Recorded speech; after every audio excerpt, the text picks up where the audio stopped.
Ibu bapak, saudara-saudara sekalian, saya mau kasih hadiah. Siapa yang tahu anak pertamanya Nabi? Namanya anak pertamanya Nabi.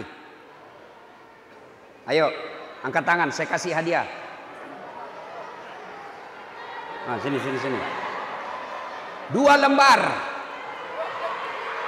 Cepat sini. Ayo. Nah. Ayo. Nah. Berdiri. Siapa namamu, Dek? Ilham. Ni'am. Oh, Ni'am. Ah, jawabannya apa? Siapa nama anak pertamanya Nabi? Qasim. Siapa? Qasim. Ah, tapi sebelum dapat hadiah ada passwordnya. Siapa namanya neneknya Dasat Latif? Itu passwordnya itu untuk dapat ini hadiah. Siapa? Nek Latif. Nek Latif. Cerdas dia.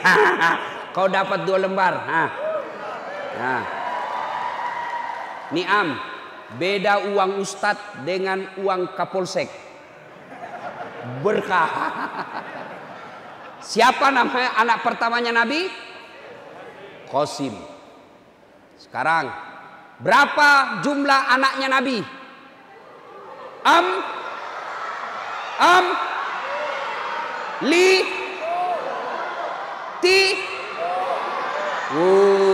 Ibu-ibu. Berapa, Ibu? Masya Allah. 7. Nah, karena banyak yang angkat tangan dan ada dapat hadiah. Coba, kalau bapak nonton, adik-adik nonton Instagram hari ini saya, itu ada anak saya ajar lagu. Anak-anak Nabi ada 7 orang, 3 laki-laki, 4 perempuan. Pertama Qasim, Abdullah, Ibrahim, Zainab, Ruqayyah, Ummu Kalsum, Fatimah. Nah, dari lagu bisa ditahu 7 anaknya Nabi, 3 laki-laki, 4 perempuan, 1 yang pertama Qasim. Itu lagu yang mendidik anak. Jadi kalau mau memperkenalkan sejarah Nabi kepada anak-anak kita yang kecil, paling efektif kasih lagu. Dulu ibu saya mengajarkan sejarah Nabi melalui lagu.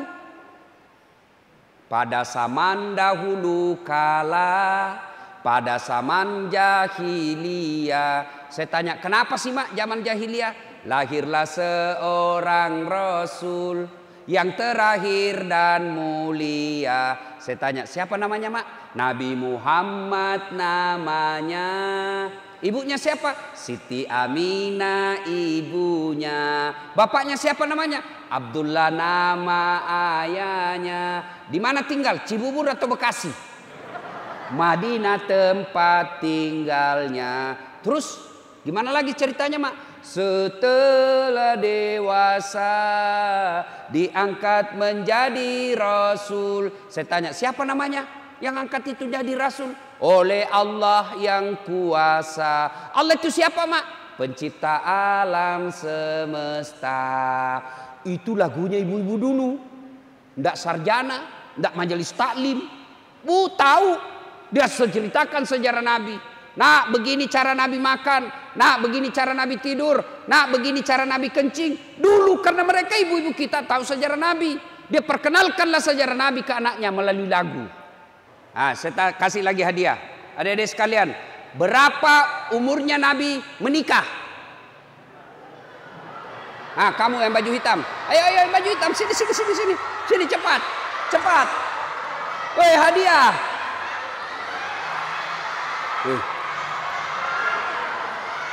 Nah, siapa namamu? Faiza. Hah? Faiza. Umur berapa Rasul menikah? 25. Nah, hadiah. Nah, sudah, anda usah jabat tangan, nanti ada corona. Nah, inilah pentingnya maulid. Kenapa kita maulid? Karena kita mau tahu sejarah Nabi. Untuk apa kita tahu sejarah Nabi? Supaya kita bisa meneladani Nabi. Saya ini ceramah maulid dari Sabang sampai Merauke. Bahkan sampai ke Eropa sebelum Covid. Saya ke Roma ceramah maulid. Adik-adik tahu Roma? Tahu Roma? Itali, tahu? Itu Ciledug terus ke kanan. Masya Allah. Semua tema maulid sama. Dengan hikmah maulid kita meneladani Nabi. Tapi masalahnya, bagaimana kita mau mencontoh Nabi kalau sejarah Nabi kita tidak tahu? Inilah gunanya maulid. Tujuannya apa maulid? Kita dengar kembali sisi sejarah kehidupan Nabi. Supaya setelah kita tahu sejarah Nabi, kemudian kita cinta kepada Nabi. Setelah cinta sama Nabi, lalu kita contoh dalam kehidupan sehari-hari. Maka adik-adik sekalian, saudara-saudaraku yang tidak mau maulid, kami hormat dan sayang sama kalian. Tidak usah maulid, tapi tolong juga hargai kami yang mau maulid. Bukan karena bid'ah, bukan karena sesat, bukan karena kami mengada-ngada, tapi kami ingin mendengar sejarah Nabi. Maka ini sejarah Nabi. Maka saudara-saudara yang mau maulid kita hormat. Tidak mau maulid kita hormat. Dengan catatan jangan saling mengkafirkan. Jangan saling menuduh sesat. Jangan sampai kita saling bertengkar gara-gara maulid. Kan mereka juga sebenarnya bikin maulid juga Pak. Cuma bukan maulid namanya. Tablik Akbar Sirah Nabawiyah. Sama aja itu. Casing sama, casing beda, isi sama. Jadi soal maulid selesai. Ya, tidak usah lagi bertengkar gara-gara maulid. Nah sekarang, saya tidak mungkin cerita sisi Nabi secara detail dari A sampai Z. Kenapa? Di samping karena keterbatasan ilmu, juga karena waktu yang sangat terbatas. Kita dengar-dengar saja yang mana yang paling cocok untuk zaman sekarang. Ya, satu, Nabi waktu usia belasan tahun, beliau jalan, ya, jalan, tersingkap jubahnya, kelihatan betis, karena dulu belum ada celana panjang Pak, tidak ada, apalagi zaman sekarang, celananya anak-anak bingung saya lihat Pak, kecil betul di bawah, sampai anak mahasiswa saya pakai sini dulu dek. Bagaimana caramu kasih masuk itu celanamu? Dia bilang ini dikasih plastik Pak Ustadz. Banyak repotnya. Jadi kalau kau mau pup tidak dapat plastik, apa repotlah kau. Zaman saya, zaman Pak Haji dulu kecil, kan celananya kipasnya di belakang lebar Pak ya, biar kepala sapi bisa masuk. Sekarang kecil sekali lagi Pak. Nah pada zaman Nabi tidak ada celana panjang. Beliau jalan tersingkap roknya. Gamisnya kelihatan betis. Bagaimana reaksi Nabi kelihatan betisnya? Bagaimana reaksi Nabi? Merah muka dan telinganya, malu dilihat betisnya. Remaja, lelaki, malu kelihatan betisnya.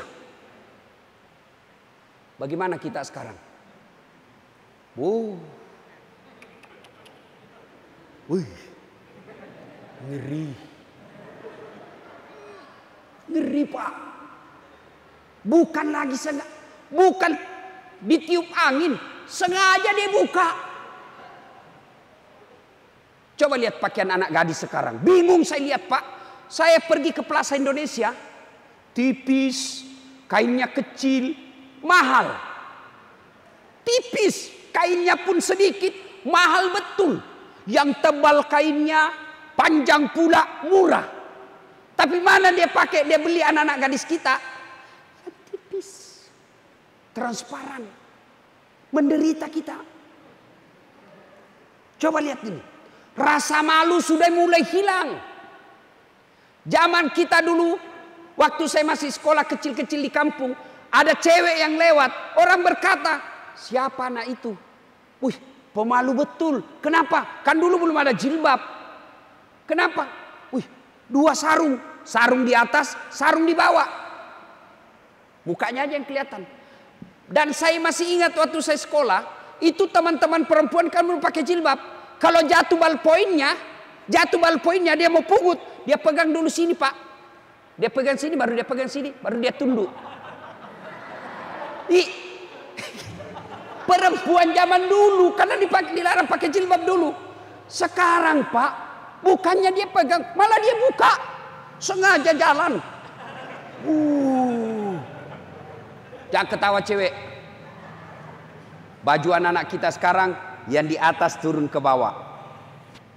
Yang di bawah naik ke atas. Ketemu di tengah. Tipis, kecil. Begitu duduk, kelihatan celana sini. Na'udzubillah min dzalik. Inilah umatnya Rasulullah sekarang. Berarti kalau kita cinta kepada Rasul, mari tanamkan rasa malu. Karena malu adalah pakaian orang bertakwa. Malu dong kalau sudah haji tidak pernah kelihatan berjamaah di masjid. Malu dong kalau kita sudah dipercaya menjadi takmir masjid tidak pernah kelihatan di masjid. Malu dong kalau sudah dibayar oleh negara menjadi pegawai negeri tapi malas masuk kantor. Malu dong menjadi wanita muslimah tapi pakaiannya tidak senonoh. Itu namanya cinta kepada Nabi, menanamkan rasa malu. Sekarang rasa malu Pak mulai hilang. Dan demi Allah, kalau manusia sudah tidak punya rasa malu Pak, mereka lebih hina dari binatang kata Al-Quran. Adik-adik, tahu kambing? Tahu kambing? Tahu kambing? Ada yang pakai baju? Ada pakai celana dalam? Boh, enggak ada. Tapi itu kambing, kalau dia nakal, jual. Laku 2-3 juta. Ternyata sampai di pasar enggak ada yang mau beli itu kambing. Bawa pulang. Kita potong. Dagingnya sate Madura. Tulangnya sop konro di Makassar. Pipinya sop pipi. Ekornya sop buntut. Kakinya sop kikil. Matanya sop mata. Otaknya otak-otak. Semua dipakai. Kulitnya jadi perhiasan, tanduknya jadi perhiasan, semua dipakai. Kambing, kalau dia nakal, jual. Tidak ada yang beli, potong. Tapi kalau ada perempuan, tidak ada rasa malunya, jelek juga mukanya, bau keteknya, belem-belem juga. Diapain? Diapain? Potong. Siapa yang mau makan? Jual. Bikin repot. Coba. Ayo. Itulah sebabnya perbedaan kita dengan binatang. Karena kita punya rasa malu. Kalau manusia sudah tidak punya rasa malu, maka mereka lebih hina dari binatang. Malu dong. Mobil dinas plat merah dipakai bawa undangan pengantin. Tuh. Coba kita sekarang rasa malu. Mulai tipis. Kalau kita cinta kepada Rasulullah, tanamkan rasa malu. Yang kedua, Nabi usia 36 tahun. Belum lagi jadi Rasul. Di Makkah terjadi konflik. Apa sumber konfliknya? Ka'bah dipugar. Kemudian mau diletakkan kembali Hajar Aswad. Konfliklah 4 suku di Mekah.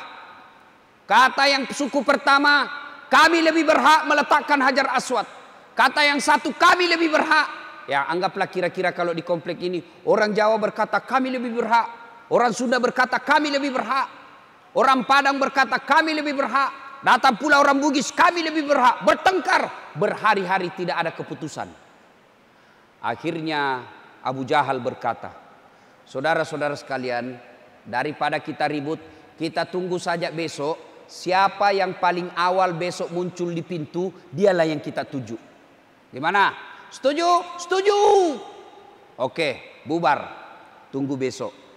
Tunggu, muncul. Siapa orang pertama yang muncul di pintu itu? Siapa? Dialah Al-Amin, Muhammad. Waktu itu belum jadi Rasul.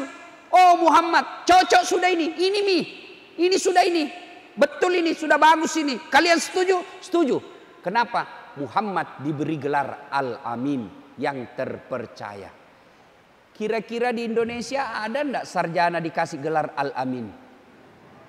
Ada? Ada enggak bapak-bapak di sini yang rajin sholat jamaah di masjid sudah dikasih gelar Al-Amin sampean? Ada? Gak ada, Pak.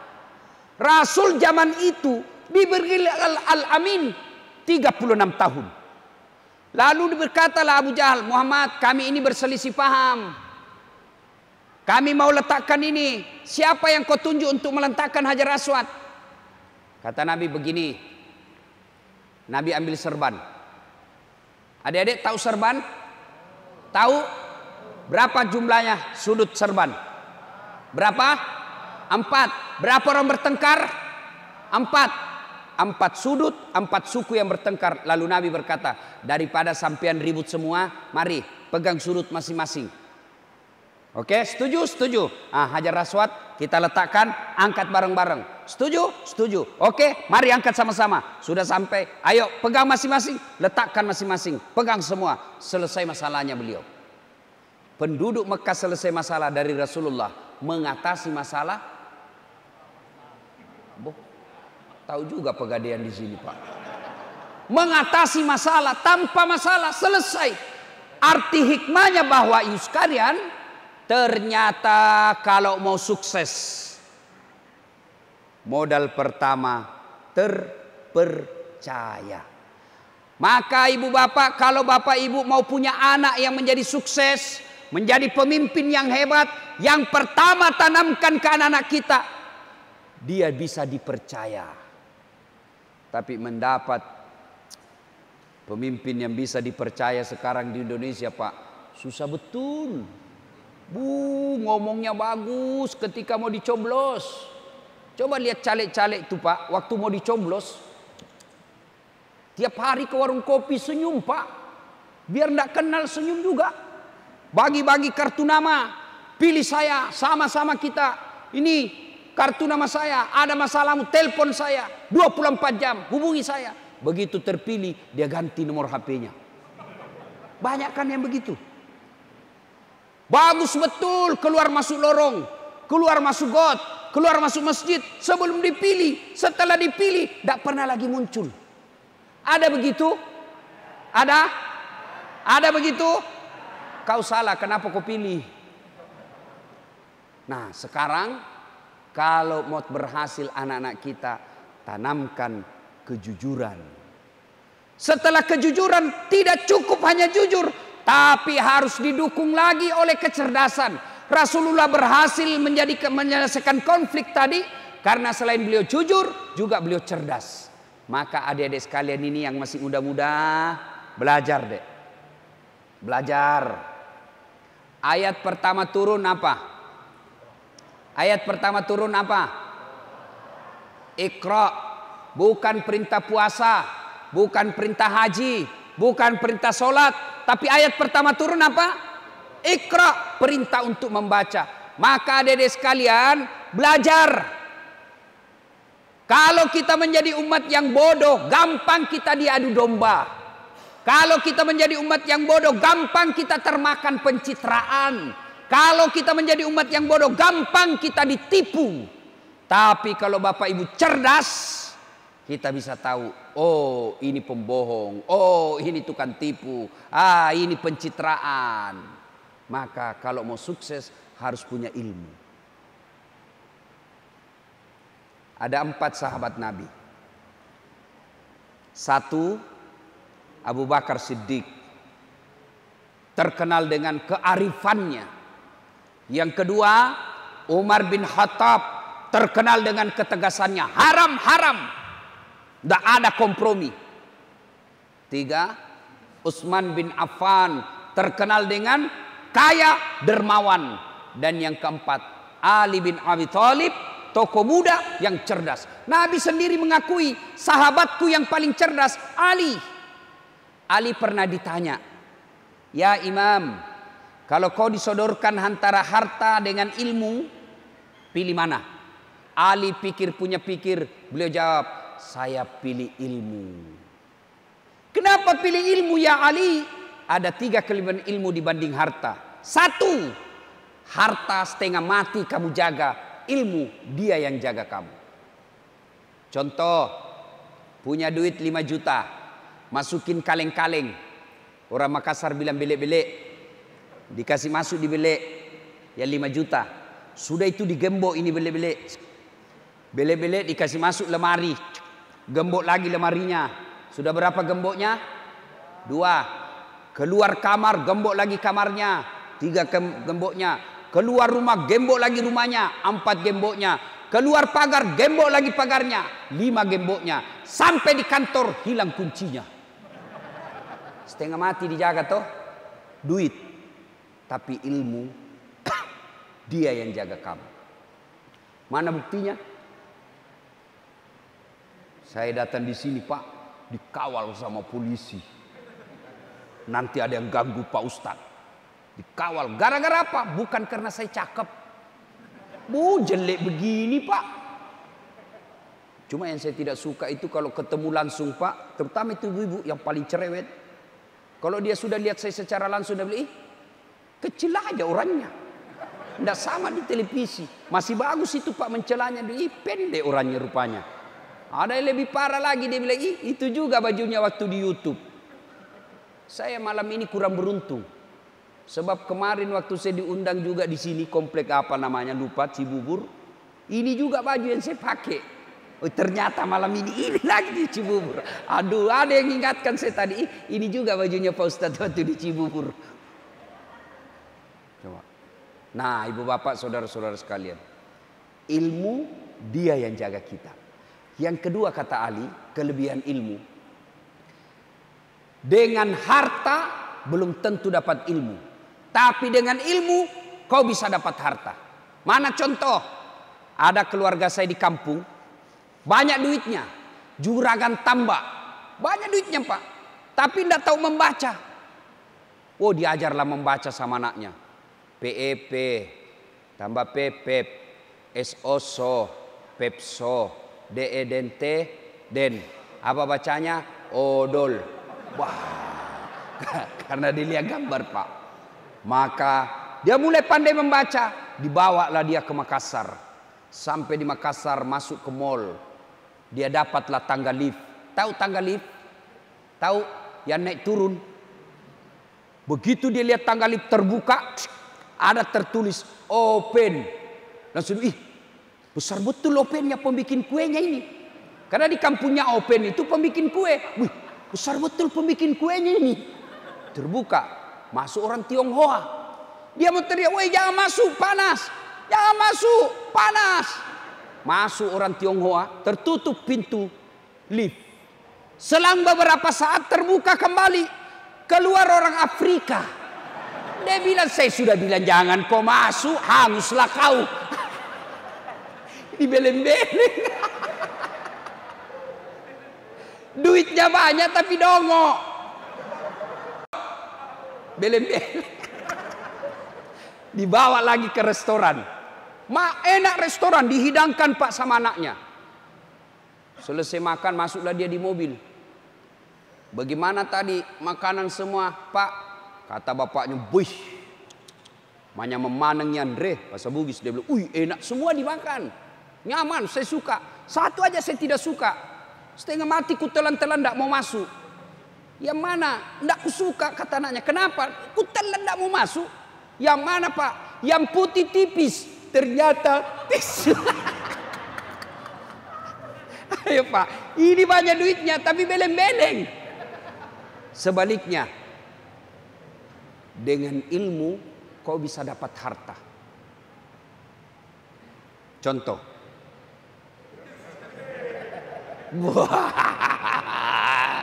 Bapak-bapak pernah pergi umroh? Pernah pergi umroh? Ibu-ibu pernah pergi umroh?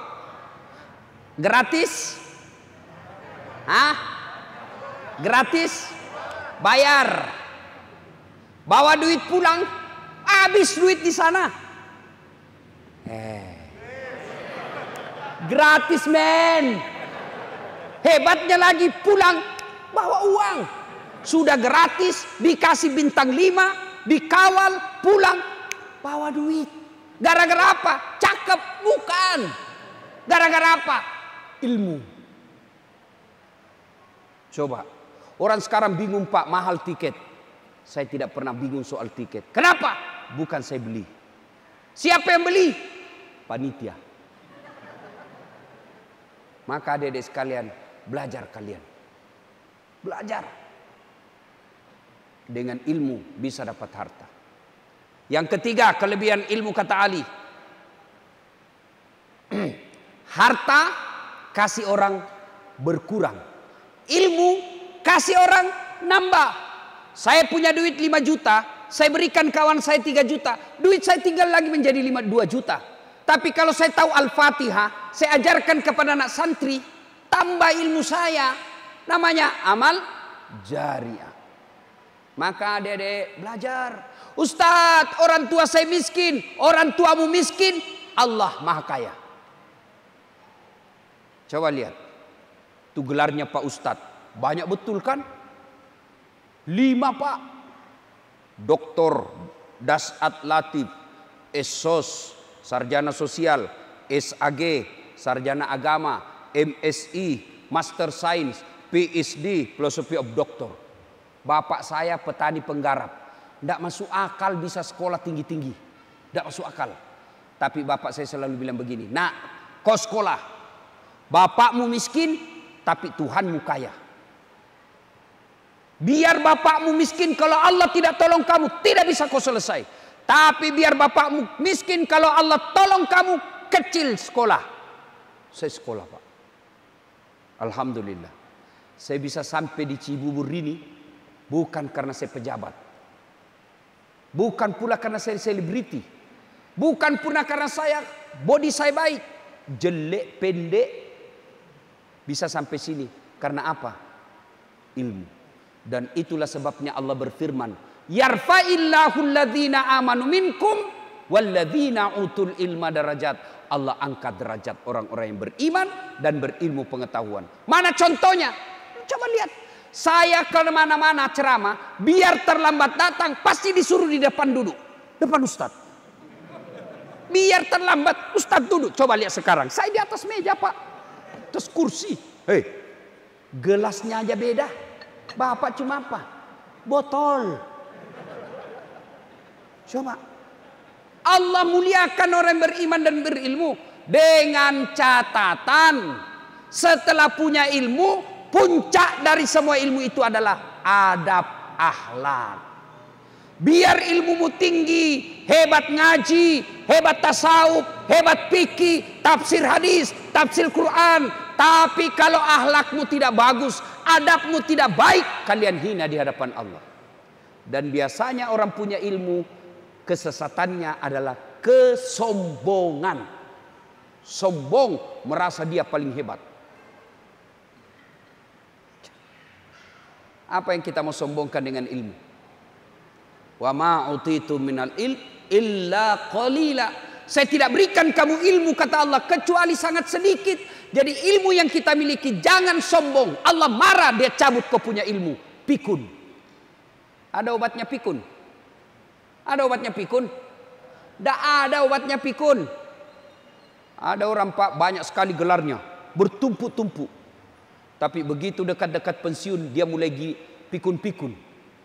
Diprotes sama istrinya, Bu. Apa Bapak ini biasanya kalau mau pergi mengajar, dia cium-cium jidat saya. Sekarang tidak pernah lagi kau cium-cium saya. Hampir sudah 10 hari kau tidak pernah cium jidatku. Kata suaminya, astagfirullah. Berarti siapa saya cium selama ini? Ternyata pembantunya dicium. Apa mau sombong? Allah kasih pikun, tidak bisa kau bedakan mana istri mana pembantu. Cuma jangan juga modus. Mentang-mentang sudah dengar ceramah begini, besok dia pura-pura masuk kamar pembantu. Didapat sama anaknya, saya kira mamamu nak. Ibu bapak saudara-saudara sekalian, hikmah yang kedua, menuntut ilmu pengetahuan, belajar. Nah inilah tujuannya hadir majelis begini. Saya adik-adik sekalian tidak pernah mondok, tidak pernah sekolah pesantren. Satu-satunya pesantren yang pernah saya ikuti pesantren kilat. Tapi di mana saya belajar agama? Majelis gini. Kalau saya datang dulu, saya catat. Karena ingatan kita terbatas. Pulang di rumah, kita buka lagi. Insya Allah kalau Bapak belajar ilmu agama, sekali Bapak paham tidak akan hilang. Nah, majelis seperti ini tujuannya menambah ilmu pengetahuan. Nah, kita bicara lagi yang lain. Ini hikmah yang kedua. Ketiga, Rasulullah diangkat menjadi Rasul usia 40 tahun. Baliklah beliau ke rumahnya. 3 hari 3 malam beliau di Gua Hira. Panggil Khadijah. Menggigilkan beliau setelah menerima wahyu. Lalu beliau sampaikan kepada Khadijah, istriku sayang, saya kedinginan, selimuti saya. Bapak-bapak ini kira-kira kalau 3 hari 3 malam tidak ada kabar, di telepon tidak dijawab, di WhatsApp dia tidak dijawab, tiba-tiba pulang kedinginan, bapak bilang, sayangku selimuti saya. Kira-kira apa tindakan istri? Hah? Bapak kira-kira diselimuti? Oh, diinterogasi pak. Dari mana kau 3 hari tidak ada jawab-jawab telepon? Diperiksa semua HP kita pak. Iya toh? Istri di rumah begitu pak. Tapi Khadijah, apa kata Khadijah ketika Rasul katakan, selimuti saya, kedinginan saya. Khadijah menjawab, sami'na wa ata'na. Saya dengar dan saya taati. Hikmah pengajian kita kali ini adalah, kalau bapak cinta kepada Rasulullah, kalau ibu cinta kepada Rasulullah, hilangkan sangka buruk. Berapa banyak rumah tangga yang retak, rumah tangga yang akhirnya berujung kepada perceraian. Bukan cuma perceraian, berujung kepada caci maki dan saling menghina. Gara-gara apa? Sangka buruk. Bu, ibu, bu, halo ibu, mau contoh Nabi, cinta kepada Nabi, hilangkan sangka buruk.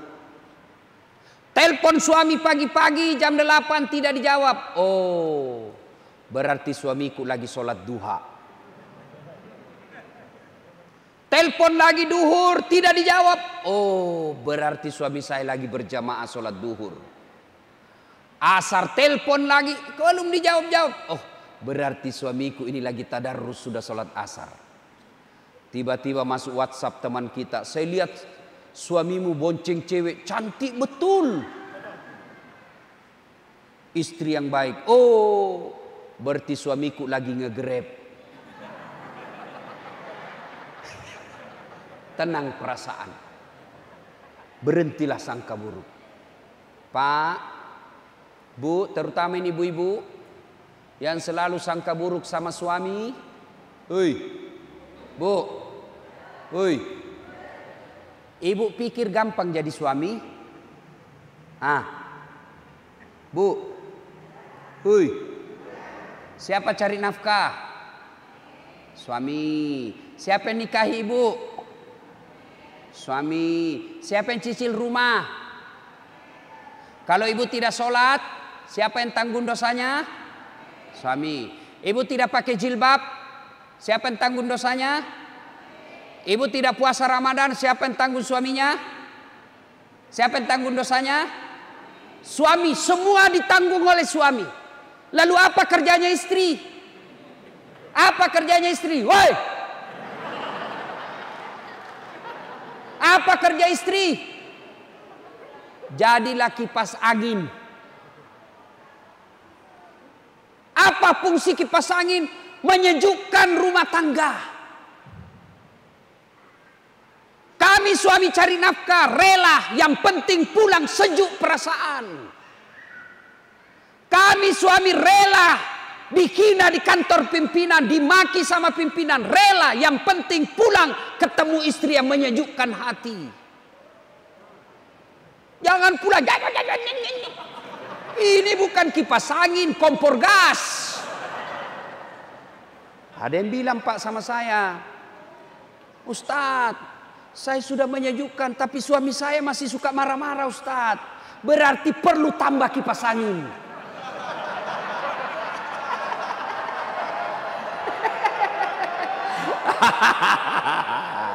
Coba itu ibu-ibu langsung marah semua.